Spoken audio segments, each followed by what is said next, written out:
पलई विधानसभेचे शरद पवार गटाचे माधव जाधव यांच्या काल पलईमध्ये आपण शकता त्यांच्यावर मारहाण करण्यात आली होती। काल मतदान करण्यात आलं होतं आणि त्या मतदानाच्या ठिकाणी त्यांना मारहाण देखील करण्यात आली होती आणि त्या अनुषंगाने पाहू शकतात की आज त्याच्या निषेधात आपण पोस्टर घटनांवर संपूर्ण यापर्यंत बंद ठेवण्यात आलेला आहे आणि या ठिकाणी पोस्टर सकाळपासूनच यापर्यंत आपली संपूर्ण यापर्यंत बंद करण्यात आलेली आहे आणि या ठिकाणी पोस्टर कुठलाही अनुचित प्रकार घडू नये यासाठी देखील आपण शकतो पोलिसांचा मोठा देखील बंदोबस्त इथे तैनात करण्यात आलेला आहे आणि आज या ठिकाणी पोस्टर निषेधात घटनांवर संपूर्ण बंदचे हाक देखील देण्यात आले। जाधव यांना मारहाण झाल्यानंतर घटनांदूर येथील मतदान केंद्रात देखील वोटफोड मशीनची तोडफोड करण्यात आली होती आणि त्या दरम्यान या घटनेचा निषेधात पाहू शकता आज बंद ठेवण्यात आलेला आहे। या ठिकाणी राष्ट्रवादी शरद पवार गटाचे शहरातील बँक कॉलनी यातील त्यांना मुंजेच्या समर्थकांना मारहाण करण्यात आली होती आणि या निषेधात पोषण या ठिकाणी आता घटनांदूर बंदचे हाक देण्यात या ठिकाणी संपूर्ण पोलीस बंदोबस्त देखील या ठिकाणी तैनात करण्यात आलेला आहे। कुठलाही अनुचित प्रकार घडून या ठिकाणी मात्र ज्या लोकांनी मारहाण केली होती त्या लोकांना गुन्हे दाखल होणार का हे पाहणं देखील महत्त्वाचं ठरणार आहे। कॅमेरा पर्सन आप्पासाहेब मोगळकर मी संभाजी मुंडे, घटनांदूर,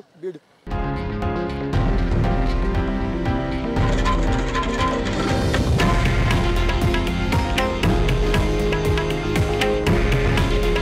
हे आहे देशातील नंबर 1 न्यूज नेटवर्क आणि आपण पाहत आहात TV9 मराठी।